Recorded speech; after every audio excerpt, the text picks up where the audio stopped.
Nós vamos iniciar agora o terceiro painel, e ele parte de um estudo de caso, né? Quer dizer, em que a gente vai abordar aqui a inovação na aplicação de recursos provenientes da compensação ambiental no Distrito Federal. É uma experiência que pode inspirar modelos de gestão para parques em cidades e vale a pena conhecer melhor. Eu vou chamar para participar dessa mesa o Ricardo Birman, que é diretor-presidente da urbanizadora Paranoazinho S.A., que é a empresa proprietária da Fazenda Paranoazinho, próxima a Sobradinho, no Distrito Federal, onde está sendo implantado um projeto de desenvolvimento urbano para 150 mil pessoas, em que está sendo aplicado o conceito de placemaking.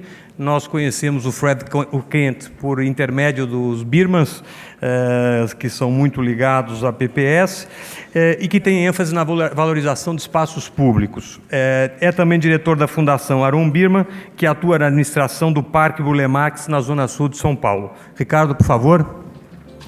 Enquanto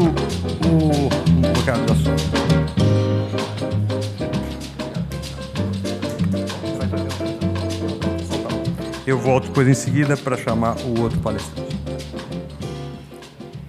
Boa tarde a todos. Como o Tomás me apresentou, eu sou Ricardo Birman.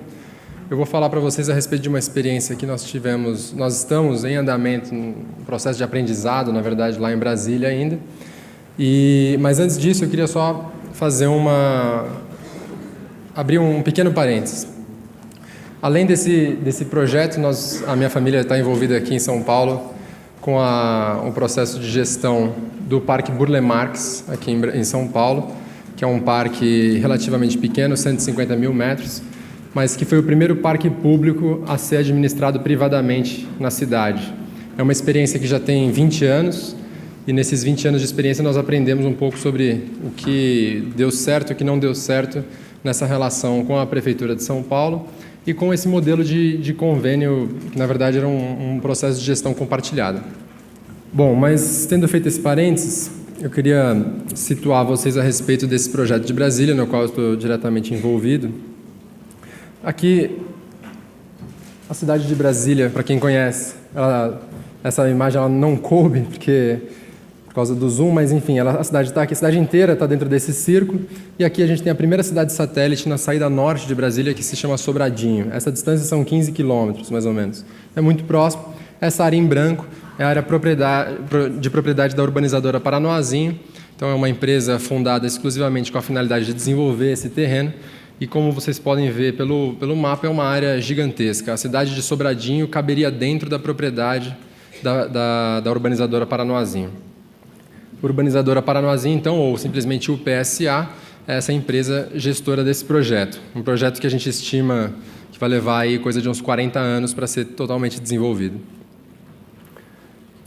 Aqui só mais um slide para mostrar então essa relação. A gente tem dentro da fazenda algumas áreas ocupadas, diferentemente de outros lugares do Brasil. Essa é uma área ocupada ilegalmente também, mas são condomínios de classe alta. Então você tem casas de R$1 milhão com 3 carros, piscina, e ele não tem a escritura da casa dele. É uma situação muito particular em Brasília.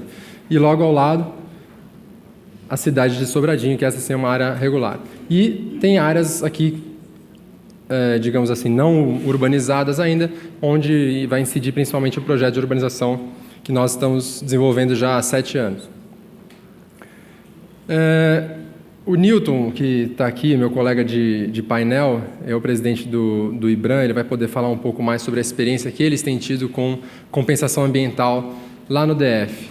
Eles criaram nos últimos 4 anos um modelo muito interessante de regulamentação do mecanismo de compensação ambiental, que tem permitido basicamente que os recursos cheguem ao seu destino final, que é um dos problemas, eu acho, da compensação ambiental no Brasil hoje. Você tem um fundo que acumula volumes imensos, mas esse volume ele é arrecadado às vezes, ou fica provisionado, mas ele não chega a ser, de fato, virar alguma coisa, alguma melhoria numa unidade de conservação, num parque, alguma coisa.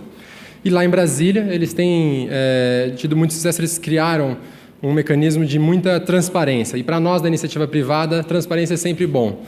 Eu vou deixar para o Newton falar os números, porque para ele receber os aplausos por isso, mas é uma coisa muito interessante. E aí lá a gente tem muita certeza de como essa compensação vai ser calculada. É uma planilha que você baixa no site deles, a planilha, então você tem certeza absoluta de como esse cálculo é feito. E, além disso, você sabe exatamente onde ela vai ser aplicada. Inclusive, recai ao empreendedor a obrigação de executar as obras ou executar os serviços que vão ser o objeto da compensação.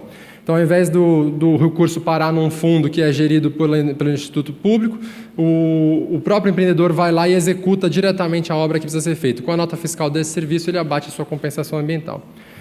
Com isso, como eles conseguiram, esse caso de sucesso, e realmente revolucionaram os parques de Brasília nesses últimos 4 anos, a gente pôde, em cima disso, dar um próximo passo, que é essa nossa proposta. Desculpe, aqui é só um resumo, então. Eles têm o nosso projeto tem um grande volume de destinados à compensação. Dentro daquele projeto, vocês podem imaginar 40 anos de desenvolvimento, que a gente vai ter, em várias etapas, a aplicação do Instituto da Compensação Ambiental, e por isso vamos ter um grande recurso para compensação. Se digamos assim, o nosso cenário, né? Com esse recurso de compensação, porém, ao invés de simplesmente executar uma obra, fazer uma guarita de um parque ou fazer uma cerca de um parque, a gente começou a se pensar, bom, como é que a gente poderia usar esse recurso ou, dentro desse processo de longo prazo, gerar mais qualidade ambiental, urbana e qualidade de vida. Aqui, de novo, eu tenho visto, é muito interessante eu ver esses painéis todos, esse evento fantástico, parabéns à Arquifutura e ao CEMEIA pela organização, mas falou-se bastante das unidades de conservação, parques nacionais, e lá em Brasília, no nosso caso aqui, como vocês estão vendo, é um contexto mais urbano mesmo. Quando a gente pensa em parque, a gente pensa muito mais em lugares, como o Fred nos ensina, do que uma coisa que tem uma função exclusivamente de preservação. Dentro desse espírito, então, pensando sobre como gerar essa qualidade ambiental, qualidade urbana, nós chegamos a uma proposta que apresentamos ao órgão licenciador de criar, na verdade, modelos replicáveis, ou seja, ao não utilizar esse recurso simplesmente para ir lá instalar uma guarita que depois ela não tem uma equacionada a solução para sua manutenção, para sua gestão, ou você tem a guarita, mas não tem o guarda para colocar dentro da guarita. Então, nós tentamos buscar um modelo que seja replicável e que seja sustentável no longo prazo. E isso é isso que eu te quis dizer, então, que o reflexo social e ambiental da aplicação do recurso compensatório seja perene e sustentável. A nossa proposta, então, que nós fizemos ao órgão, que nós estamos discutindo com eles agora, é criar um modelo de gestão compartilhada para os parques públicos urbanos do Distrito Federal.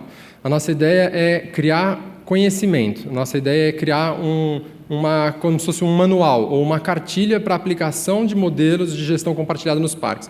Não que nós tenhamos interesse de gerir parques no Distrito Federal, não é o nosso objeto.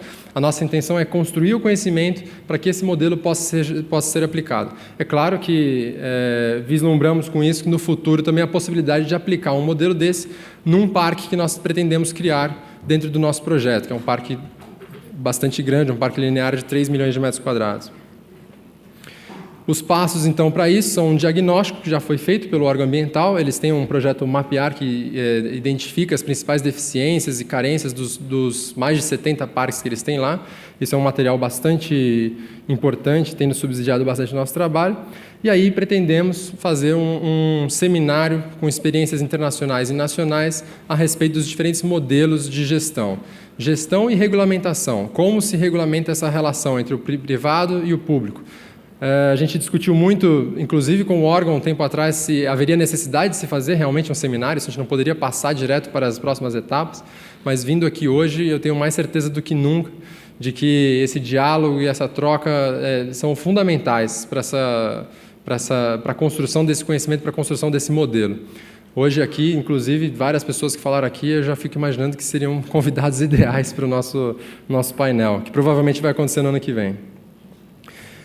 Com base nesse seminário e com base nesses diálogos, na consultoria de algumas pessoas que nós pretendemos contratar, principalmente advogados, a gente criaria, então, o que a gente está chamando de um framework técnico e jurídico, ou seja, um arcabouço técnico-jurídico, a partir do qual o IBRAM poderia, por conta própria, implementar uma gestão compartilhada. A vantagem de se fazer isso através de um projeto, né, que está utilizando recursos compensatórios, ou seja, um projeto que vai ser desenvolvido pela urbanizadora como empreendedora, é que você consegue chegar nessa solução em um prazo muito curto. A gente, como iniciativa privada, temos a vantagem de ser muito ágeis. Então, nós, uma vez aprovado o recurso da compensação, em 30 dias a gente pode estar com os advogados trabalhando e em 60 dias pode estar com o produto pronto.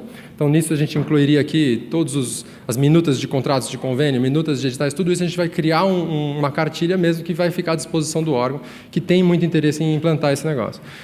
Além disso, como último passo desse processo, a gente implementaria, em conjunto com eles, 3 casos pilotos. E é isso, nós estamos muito animados para fazer isso a partir do ano que vem. A implantação desses 3 primeiros parques, que a gente ainda não selecionou, em Brasília, seria uma possibilidade de realmente levar a cabo esse processo e testar e estressar esse modelo que nós criamos. O Newton vai poder explicar um pouco mais, eu achei que ele inclusive ia falar antes, mas ele vai dar o background, assim, os fundamentos, né, que é todo esse sistema de compensação ambiental muito bem regulamentado, muito transparente e muito bacana, que permite que a iniciativa privada desenvolva a sua criatividade para contribuir com o Estado em coisas como essa. Para não estender o meu tempo, eu agradeço só isso, depois a gente fica para as perguntas. Obrigado.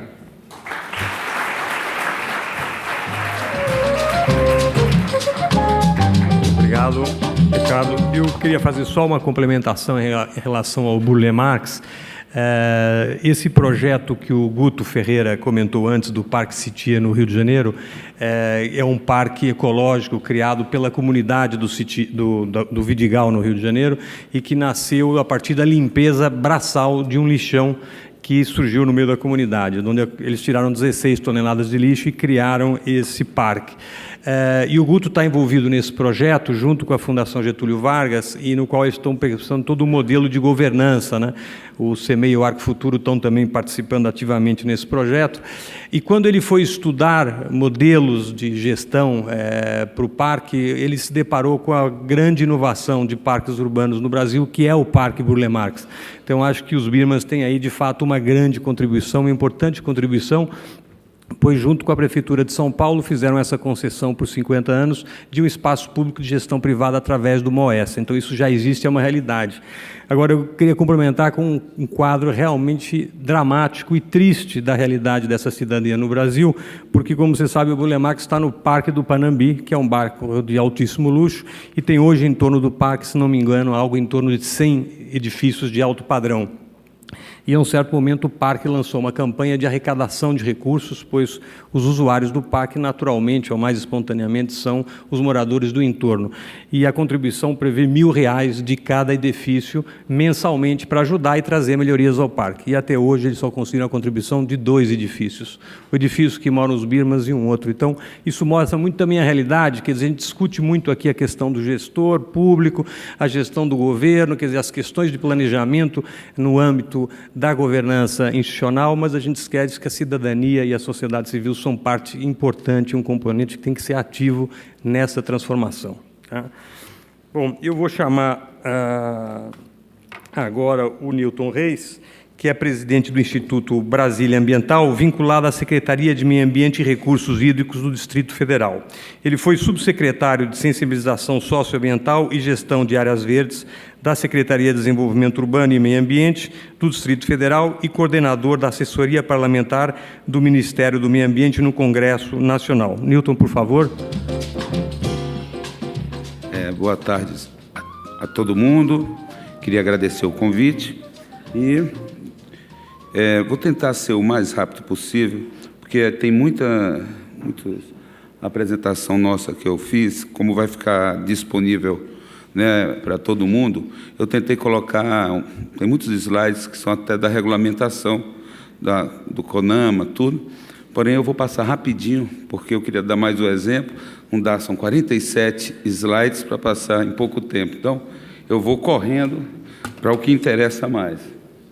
Então, compensação ambiental, compromisso com o desenvolvimento urbano, e queria agradecer também o convite e dizer que, vocês viram, o Ricardo me antecedeu, ele não é do governo do Distrito Federal, ele é na iniciativa privada, porém é um grande parceiro nosso, como eu vou mostrar que nós temos vários parceiros, e esse é mais um parceiro da área privada dentro do projeto Brasília Cidade Parque. E o que a gente veio apresentar aqui?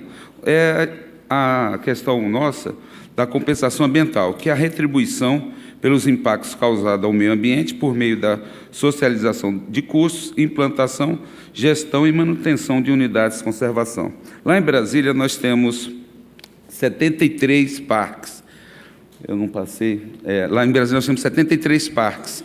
Um território muito pequeno, e a maioria, todos, né, no meio da cidade, ou margeando as nossas cidades satélites, ou o próprio plano piloto. Só no plano piloto nós temos mais de 7 parques no plano piloto. Então, o conceito da compensação ambiental é este, e vem do poluidor-pagador. Então, eu vou passando, tudo isso está na nossa apresentação e vai ficar disponível. Mas vem da resolução CONAMA, que já é um instrumento antigo de 2006, que fala que o órgão licenciador, no caso lá de Brasília, o IBRAM, Instituto Brasília Ambiental, vai estabelecer o grau de impacto de cada empreendimento. O que é isso? Você, como empreendedor, pode ser privado ou público, pode ser uma empresa de parcelamento de solo, pode ser uma empresa pública que vai fazer uma estrada, e aí você faz, durante o licenciamento, você estabelece o grau de impacto através de uma fórmula que nós temos. Cada ente pode, da federação pode adotar a sua fórmula, e isso está no CONAMA. Mas isso é transparente, como o Ricardo falou, porque isso já tem no site, e nós já conseguimos internalizar para cada empreendedor. Então, durante a licença de instalação, você entra com todas as informações, tanto de infraestrutura, como o preço da gleba, da terra, tudo que está envolvido no seu investimento. E durante a LI, você tem que apresentar esses dados. A gente calcula quanto que será o valor da compensação ambiental. Então, mas para isso acontecer, a gente tem que ter internalizado algumas esferas de tomar decisão. Uma, que está colocada aí, está colocada no CONAMA 371, é que o órgão ambiental também, além de ter uma fórmula, ele tem que ter também instituir a sua Câmara de Compensação. E lá no IBAN, a gente tem essa Câmara de Compensação formada pelos colegas e diretores de cada área dentro do IBRAM, tanto de áreas protegidas, como também a parte de licenciamento ambiental, como a unidade a diretoria administrativa. Então, é um colegiado que decide o que faremos com os recursos. Essa Câmara de Compensação também aprova o plano de aplicação dos recursos durante o ano. E também um plano de aplicação dos recursos e também a destinação. Essa Câmara de Compensação, ela analisa, e tudo está no CONAMA, ela analisa que se o empreendimento, qual é o empreendimento que deve receber o recurso. Isso fica, vamos dizer assim, uma unidade de conservação, ela é priorizada quando ela é diretamente, vamos dizer, a 3 quilômetros dela no máximo, ela foi afetada. Então, a Câmara de Compensação destina os recursos para essa unidade. Não havendo próximo daquele empreendimento nenhuma unidade de conservação próxima, aí você pega e bota dentro da própria área de proteção ambiental que ela está inserida, o empreendimento. Então, a Câmara de Compensação, além de definir o que será colocado de investimento, que tipo de investimento, também faz a escolha da unidade de conservação que vai receber esses recursos. Então, a Câmara de Compensação a unidade, né, de compensação ambiental e florestal é importante para isso. Mas eu queria, isso tudo tem na resolução CONAMA, e isso aí vale para o Brasil todo, seja a nível estadual ou também a nível federal. Mas por que no IBRAM a gente está conseguindo fazer acontecer? Tem algumas coisinhas novas que nós estamos fazendo lá, que também pode ser feito por todo mundo. Só que, às vezes, a gente pega um caminho um pouco mais longo, e esse caminho que a gente tentou, e aí que eu vou passar agora, que é a nossa prática no Distrito Federal. O que a gente fez? Primeiro, lógico, a Câmara de Compensação, né? Então, ela tem um presidente colegiado, como eu já falei, e ela é formada por servidores da casa, do seu secretariado, e também até no seu colegiado hoje. E a gente tinha que ter o método, que eu também falei, que tem que ser simples, replicável e objetivo, e análogo aos outros já apresentados, e na época o que estava apresentado era o modelo do IBAMA, e também que levasse em conta o contexto, a peculiaridade ambiental de cada região, no caso do Distrito Federal, e tecnologias Z. O que acontece no nosso método? No cálculo, o método é o cálculo que você faz para saber quanto que o empreendedor tem que pagar. As tecnologias que são verdes, positivas, exemplo, se ele vai usar vamos dizer assim, o reuso de água no seu empreendimento, esse é abatido do valor. Se ele já é parceiro do IBRAM, do Instituto Brasileiro Ambiental, de algum projeto, né, que a gente tem de educação ambiental, esse valor também é abatido do que ele tem que pagar. Então, ele só vai pagar mesmo por aquilo que vamos dizer, que são aspectos negativos, né, do seu empreendimento, que acabam tendo que ser compensados. E uma coisa importante também é que a gente, dentro do Instituto, a gente criou, né, além da nossa Câmara de Compensação, uma unidade para poder gerir esses recursos. Ele não ficou solto. Quando a gente chegou no IBRAM, você tinha a compensação ambiental sendo calculada na área de licenciamento e a área que fazia a destinação dos recursos, que é de áreas protegidas, descia o processo e não tinha um pai. Isso ficava andando de cima para baixo e não saía nada, porque ficava parado, só andava a coisa quando o presidente cobrava. E aí a gente, não, vamos institucionalizar. Nós fizemos uma caixinha responsável por gerir todo esse espaço.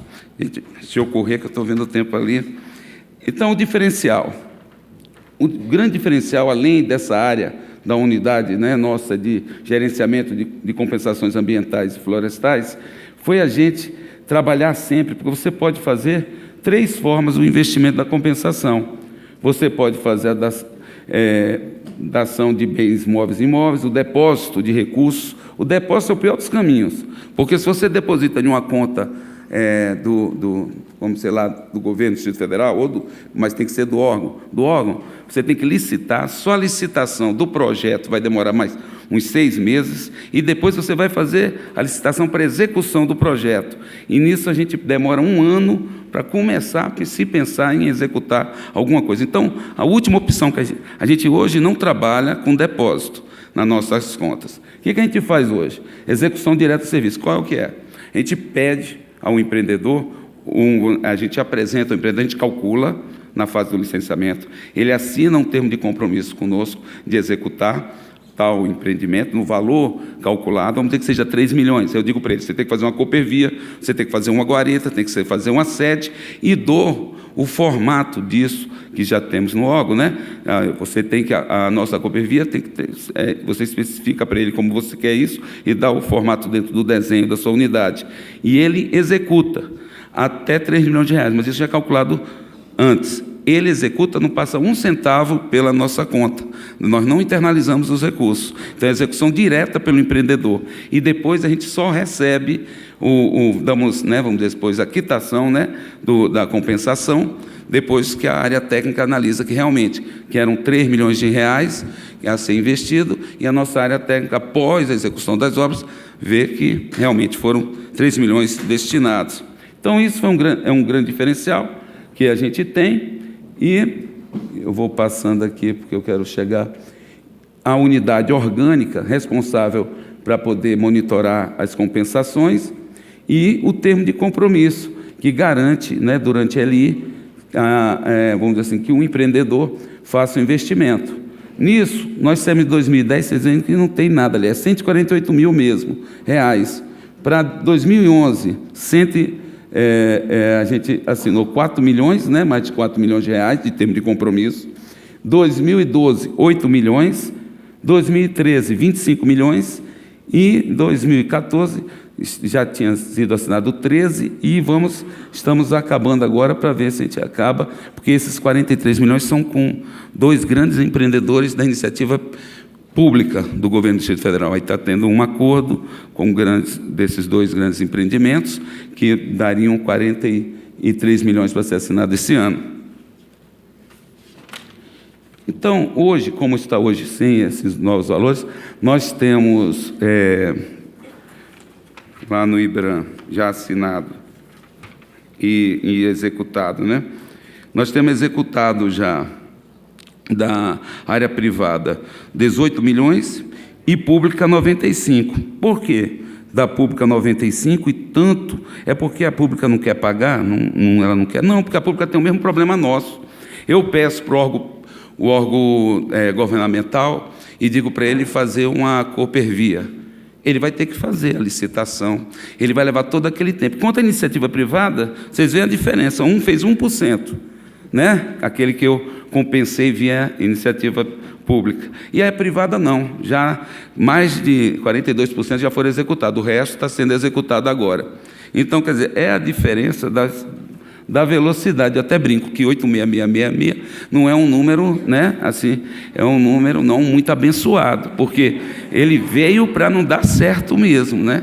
Então, a gente tem que trabalhar sempre pensando nisso, não internalize recursos, porque isso só vai dificultar a sua gestão com as compensações. Eu vou passar. Então, agora é o resultado. Esse é o Parque de Jequitibás, aí vem aquele conceito realmente das pessoas se apropriarem dos espaços. Ele fica em Sobradinho, foi um que a gente entregou, né? Aí com sede, com área para lazer, contemplação. Esse outro é no Guará, uma reivindicação de mais de 20 anos, então tem uma área de lazer também. Esse aqui, em Águas Claras, ele já existia, mas nós teve mais de 3 milhões de investimento. Esse aqui é um parque que a gente tinha uma piscina que estava há 8 anos parada, e hoje, final de semana, nós temos mais de 5 mil pessoas, contando sábado e domingo, frequentando, e você vê as famílias chegando lá. Isso aqui dá vontade da gente fazer as coisas como gestor público, porque a gente sabe a importância desse parque para as pessoas. É evidente que internamente o colega até falava do Parque Nacional, e ele é do ICMBio, o Parque Nacional não é gerido pelo IBRAM, ele é gerido pelo ICMBio, né? Não somos nós.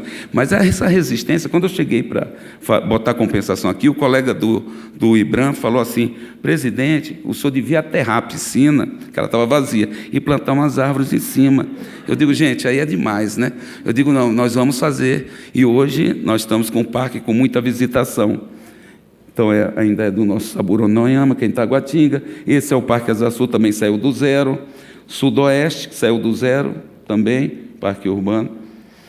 Dom Bosco, que é um parque histórico, no DF foi totalmente revitalizado. Areal, uma área carente, então hoje ela tem. Samambaia, lá em Brasília.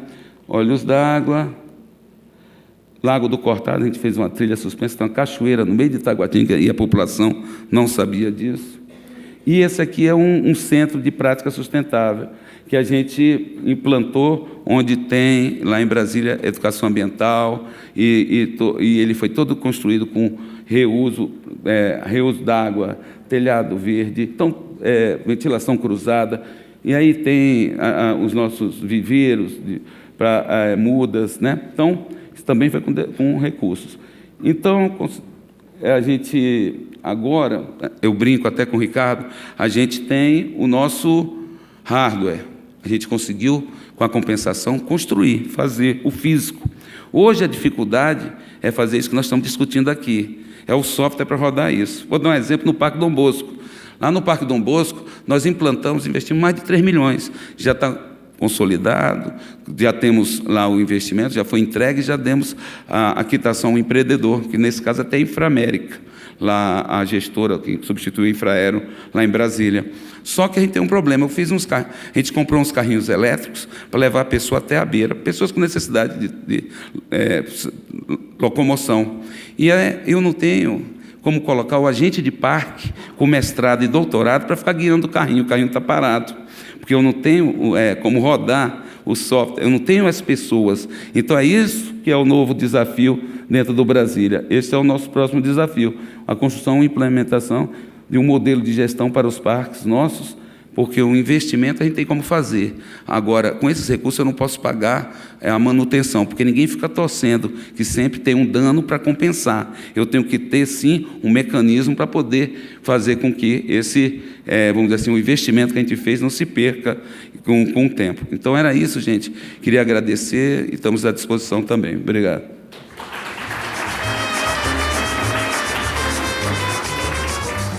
Nilton, parabéns pela apresentação e principalmente pela inovação. Acho que isso foi o que motivou aqui o CEMEI, o Arco Futuro, a convidar essa apresentação, porque, de fato, pressupõe, eu acho que, acima de tudo, a gente ouviu aqui até o Pedro falando, quer dizer, coragem, né? Coragem de inovar, né? Quer dizer, o que a gente tem assistido muito na máquina pública, de um modo geral, às vezes, uma complacência. De fato, é muito difícil inovar. Quer dizer, você tem um marco regulatório e você tem questões culturais e, às vezes, questões corporativas muito complexas e, às vezes, ideológicas, né, ultimamente muito fortes, que acabam sempre remando contra esse tipo de inovação. E, de fato, o que a gente também viu aqui é um caso de que coragem de um gestor público de apresentar a cidade e trazer uma inovação que permita, de fato, uma transformação com impacto de escala importante para as cidades.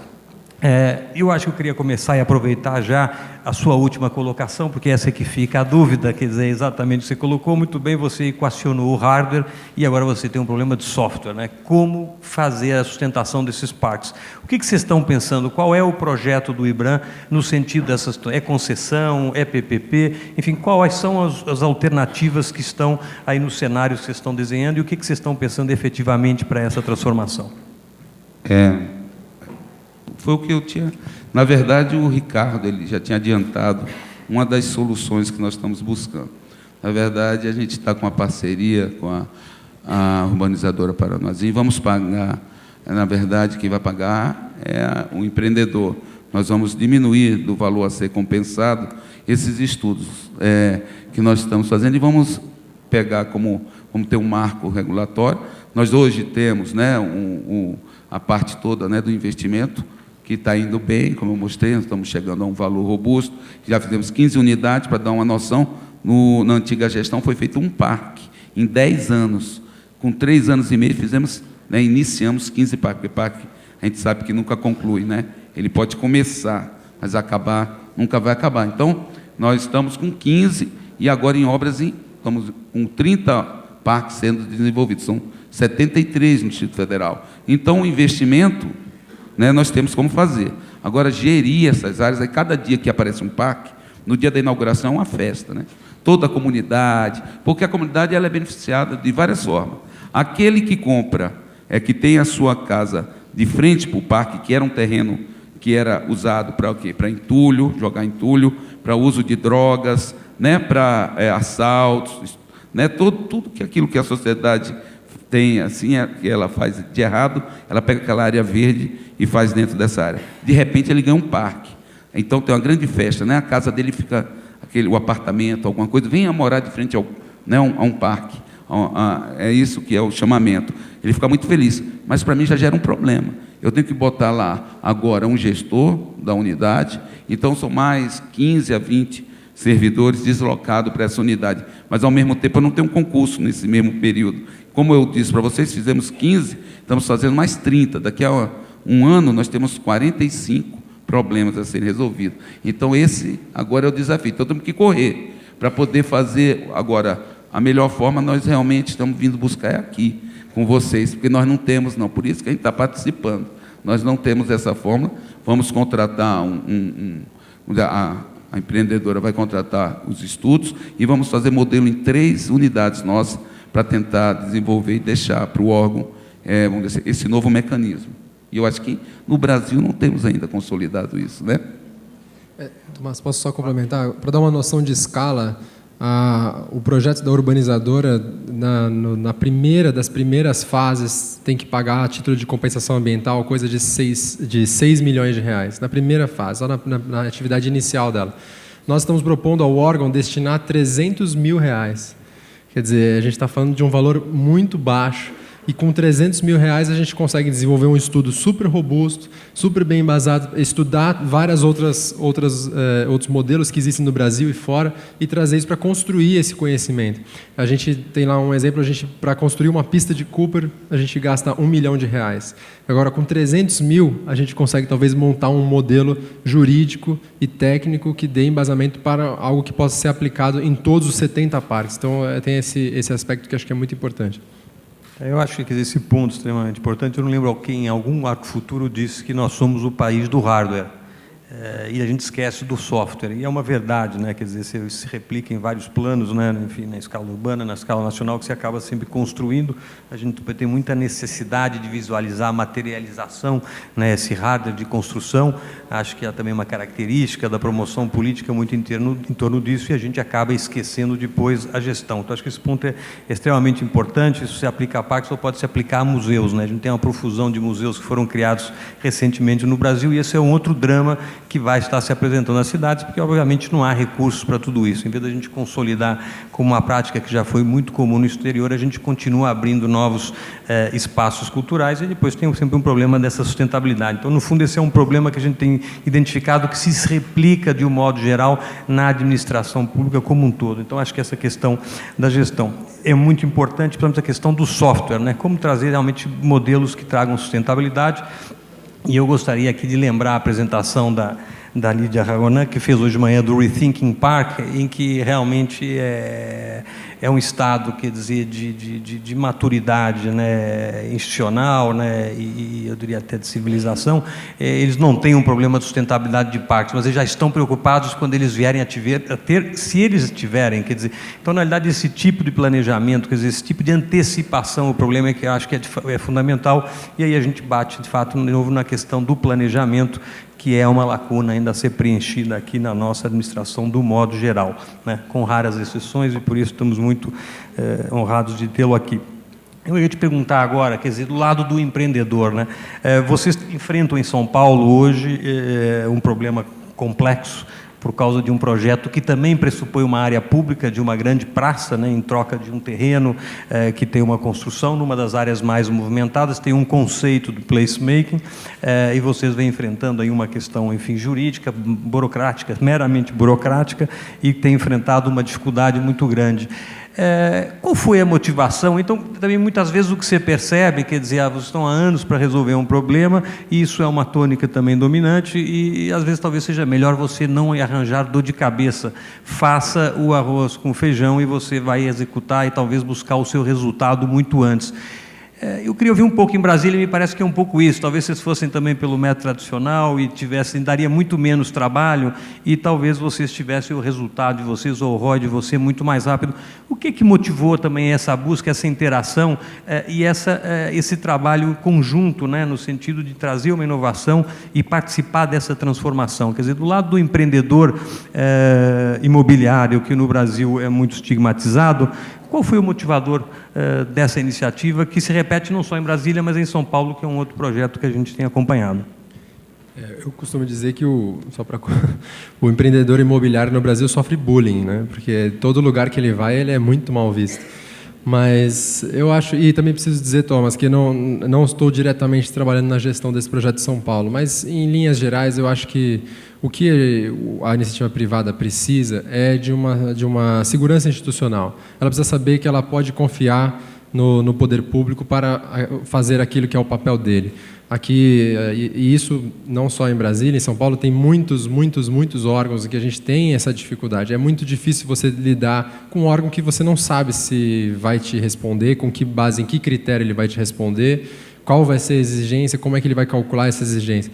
Por isso que eu acho que quando o setor público faz o papel dele e cria um mecanismo em que não cabe a eu ir lá falar com o Newton e discutir a compensação ambiental, eu baixo no site a planilha e faço a conta eu mesmo no meu escritório, e quando chego lá o técnico fez exatamente a mesma conta. Isso me dá uma tranquilidade muito grande, isso permite a gente, isso acho que expande um pouco a nossa mente, permite que a gente agora vá trabalhar nas coisas que a gente gostaria de estar trabalhando todos os dias no Brasil, né?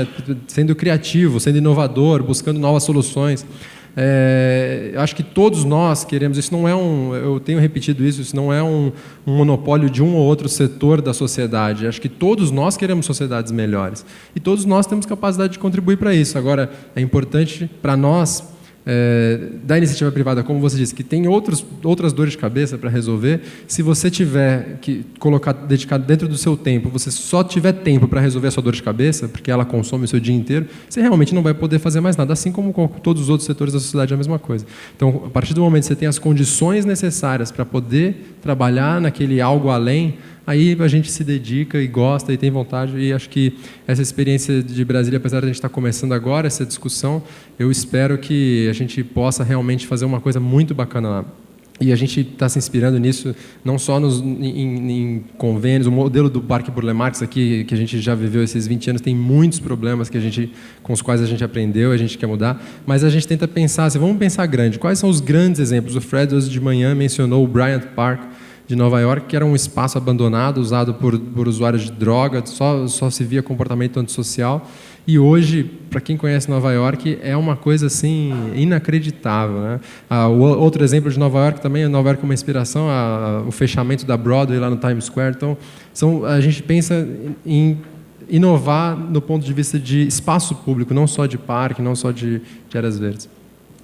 Milton, foi feita uma pergunta aqui para a Cecília, quando ela apresentou o projeto do Rota Londres, e que eu queria também estender a você, que é o drama da descontinuidade política no país, né? A gente, sem dúvida nenhuma, quando você fala em planejamento pressupõe longo prazo. Seria completamente pueril imaginar que a gente transforma qualquer nível de cidade sem um planejamento de longo prazo. Essa é a realidade das empresas, é a realidade da gestão pública, é a realidade das cidades. E esse é um drama no país, a gente está acostumado a essa descontinuidade, de fato a gente tem aí uma inovação extremamente, enfim, com muita promessa, né, de transformação, que é a PPP do Parque Rota Lund, e a gente tem uma mudança política substantiva em Belo Horizonte, quer dizer, em Minas Gerais. Qual o impacto que isso pode transformar? A Cecília respondeu. Eu queria também te passar isso. Nós vamos ter uma mudança de governo em Brasília, definitivamente, e eu queria te ouvir, quer dizer, de que forma que esse sistema já está institucionalizado, ou que possa vir, enfim, uma nova plataforma, uma nova diretriz de governo que seja um retrocesso nesse processo. Como é que vocês encaram isso? Enfim, como que de alguma maneira vocês pensaram nessa projeção futura? Realmente, em Brasília, a gente vai ter uma troca já. Isso já é certo, porque o governador não foi para o segundo turno, então a gente vai ter um ou outro governador. Mas o instrumento da compensação ambiental ele já está consagrado pela regulamentação tanto do CONAMA como internamente em Brasília com as nossas, tanto do CONAM, que é o Conselho do Meio Ambiente, lá do Distrito Federal, como as instruções do Instituto. Dá para alterar as instruções do Instituto? Dá, porque quem faz a alteração das instruções é o próprio presidente, né? Agora, a gente vê que nós já temos... Aí não dá para retroceder em 45 parques. 15 porque já foram entregues e 30 porque já tem termo assinado e já estão em execução. Então, esses não tem mais. Mas o para frente, aí nós temos aquela dificuldade. Nós tivemos também que vencer internamente muitos obstáculos. Porque, vamos dizer assim, a gente sabe vamos dizer assim, o colega do ICMBio estava relatando suas dificuldades a nível federal. No nível local, nós também tivemos, né?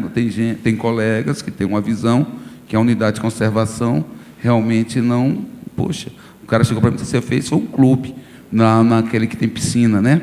Mas a piscina já estava lá, né? Eu apenas revitalizei a piscina e não aterrei como o outro colega queria que eu fizesse. Mas, quer dizer, e não trabalhar também é bom demais, porque, na verdade, quando a gente cerca e não deixa ninguém entrar, dá muito menos trabalho, porque agora, final de semana, entram 5.000 pessoas, né, lá. Então, a gente tem 5.000 pessoas demandando. Então, é mais fácil, e também é mais fácil não assinar, viu, gente? A gente é premiado por fazer um ofício durante o ano e mandar 5 vezes ao governador durante o ano todo, dizendo que não tem recurso para a área ambiental, que precisaria de recursos orçamentários, né? Isso é mentira. Né, a gente tem como, com compensação ambiental, que já está regulamentado, fazer as coisas acontecer. Mas a gente é mais fácil pedir, fazer um memorando e um ofício e só mudar todo mês, botando, né, 16 de janeiro, 30 de março, e vai até o final do ano, e na Semana do Meio Ambiente planta uma árvore com o governador, e todo mundo diz que você fez um grande trabalho, toma cafezinho, e não responde ao Ministério Público. Isso é servir a população, isso é ser servidor público, tem que ter responsabilidade. Então, vamos dizer assim, até onde deu para a gente ir, foi isso, 45 parques, vamos estar, né, já não tem como retroceder, porque tem termo assinado, já estão em execução. Para frente, é evidente que o novo gestor pode parar tudo, ter uma nova visão, né, do que está sendo implementado, porque a gente está fazendo, não tão, às vezes tem parque que tem problema fundiário, que ele está lá, mas tem parque que ele está com 70% dele com problema fundiário e 30% com área que não tem problema. O que a gente fez? Nós ocupamos os 30% que dava em área antropizada e botamos, porque a gente não podia esperar resolver os problemas fundiários, porque depois não tinha mais o que se fazer com 100% de ocupação no parque. Mas é porque a gente quer fazer o parque. Agora, se for esperar resolver todo o problema fundiário e todos os problemas que aparecem de próprios colegas que querem, veem mais dificuldades que deviam, e não vai implementar nenhum. Então, respondendo, eu acho que não vai ter descontinuidade. Eu acho que a gente está programando o seminário para o ano que vem, nós vamos deixar amarrado. E se o novo gestor quiser fazer o seminário para poder fazer o software, acho que na parte do hardware não teremos problema, porque isso daí já está incorporado na cultura do órgão e dos empreendedores. Agora, a parte do software tem que ser construída, porque ainda vamos ser acusados de estar privatizando espaço público, passando para a iniciativa privada. Então, a gente sabe que sempre tem essa discussão, mas eu acho que a gente consegue, se a gente fizer até lá a compensação ambiental, executar, junto com a Paranoazinho, alguns estudos e já apresentar, o novo gestor vai ter responsabilidade também de conduzir. Espero que vá um bom nome para lá, para dar continuidade. Tá bom. Nilton, parabéns mais uma vez, obrigado por atender o nosso convite aqui para o nosso fórum. Quero também parabéns aí pela iniciativa, sucesso no projeto de vocês e agradeço muito estarem aqui. Obrigado.